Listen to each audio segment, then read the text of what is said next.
Yung mga nangangantyaw sa inyo 'no, mga supporters si Vice President, ayaw niyo lang daw i-erap sila chika dahil takot kayo dun sa sasabihin niya.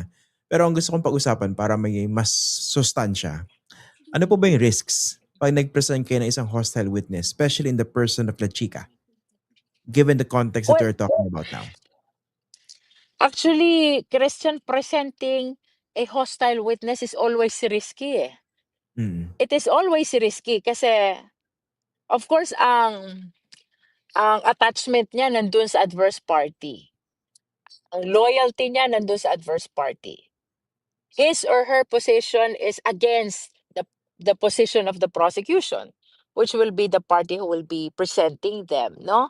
And as a matter of rule, sa amin sa prosecution, as much as possible, ayaw namin mag-present ng hostile witness unless wala na talagang iba.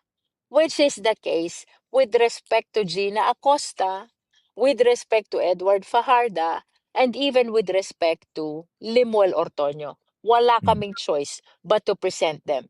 Kasi wala naman ibang pwedeng magbigay ng testimony na yan. With respect to Colonel Lachica, ang tanong, kailangan pa ba?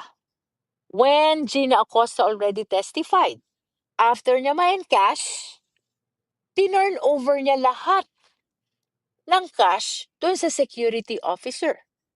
mm, Babalik tayo dun sa question, may misuse ba? May misappropriation ba? May irregular liquidation ba ng confidential fund? As far as I am concerned, we have already established what we need to establish, no? Ang mm, prosecution po ay very much consistent to the allegations in the articles of impeachment. We do not go beyond. We do not go more than. We just stick kung anong sinabi namin sa articles of impeachment. mm. Gusto ko pong puntahan 'no, iniisip ko lang 'no, kung ako yung defense, so ihaharap ko itong si, dito lang muna tayo po kay ano, kay, Colonel, Raymond Dante La Chica. Assuming 'no, for the sake of argument na ipakita niya, hindi talagang merong napuntahan ito. Totoong tao ito, yung nasa likod ng mga aliases, talagang maayos yung pagkaka-liquidate. Hindi ba nandun pa rin po yung realidad that would be very, very difficult to surmount, which was the fact that bakit ikaw yung nag-disburse, eh, hindi naman ikaw yung SDO, hindi po ba? That is correct. At maliwanag na maliwanag yan, Christian, during the presentation of Gina Acosta, no? Na dapat ang special disbursing officer ang nagdi-disburse. As a matter of fact, that explains kung bakit siya banded. Mm, Banded si Gina Acosta, hindi banded si Colonel Lachica. Because Colonel Lachica is not the accountable officer. Ako lang, Christian, no? Sobra akong naaawa dito kay Gina Acosta. I don't know really if she understands the consequences of what she did. Kasi buong-buo yung kaso ng malversation doon sa kanya, 'di ba?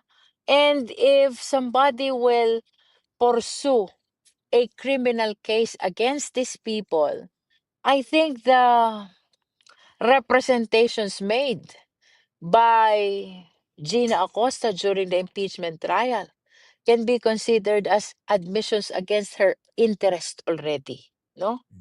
siya yung Parang mapuputukan. umamin na siya eh.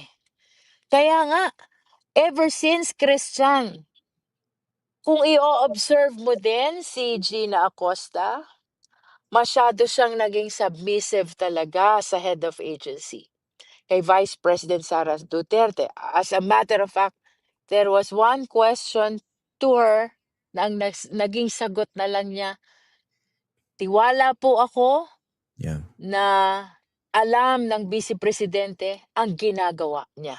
No? Which means that she is relying so much to her principal. Regardless of the questions, alam mo ba na ikaw ang mananagot? Alam mo ba na ikaw ang makukulong? Alam mo ba na ikaw yung matatanggalan ng retirement benefits? 'Di ba? Alam mo ba na ikaw ang mapuputokan?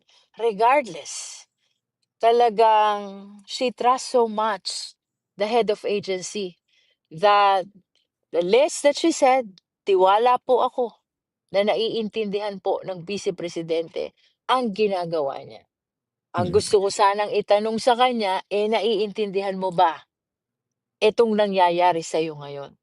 Kasi apparently, kagaya ng sinabi ni Senator Judge Tulfo 'no, it's hard to conceive na siya yung nakinabang.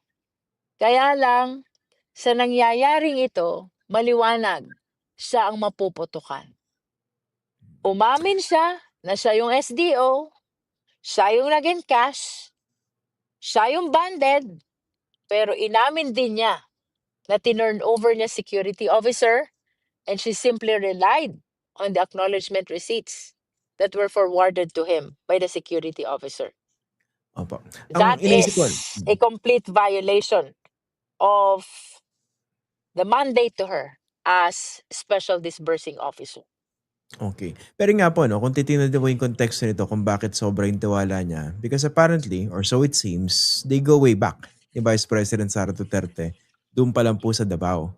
So, ano ba yung nakikita niyang pattern in terms of, disbursing confidential funds? Kasi 'pag titingnan po yung mga datos, hamak na mas malaki pa po yung nahawakan na confidential funds si Vice President Sara Duterte nung siya ay namumuno dun po sa Davao City, kumpara dito sa nagkaroon siya as VP and as DepEd, Secretary. So, ano nakikita niyong pattern between her, Gina Acosta, in terms of disbursing confidential funds? Well, first of all, we have to remember na si Gina Acosta ay special disbursing officer din ng confidential fund ng LGU of the City of Davao during the time of the Vice President as the local chief executive or mayor, no? So, yun ang very, very significant na ito pa lang si Gina Acosta, siya rin yung SDO ng confidential fund ng Davao City time na mayor si Vice President. And significantly, nung naging vice presidente na nga, etong si Gina Acosta, dinala sa OVP to assume the same position. SDO uli, ng confidential fund ulit. The only difference is Office of the Vice President na ito, but the same principal, si Respondent Vice President, no? While she's saying na wala siyang AOM or audit observation memo or even notices of disallowance doon sa City of Davao, which is contrary to the situation in the OVP Confidential Fund kung saan nagkaroon ng maraming AOM, nagkaroon ng maraming notices of disallowance, it raises curiosity na ano kayang nangyari nung time ni VP as Mayor of Davao. Mm.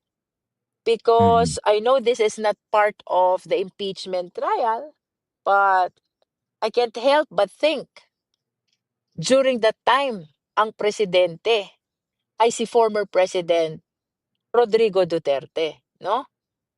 I think that Mm. is a significant observation, although I do not want to preempt what really happened in the confidential fund of the City of Davao during that time.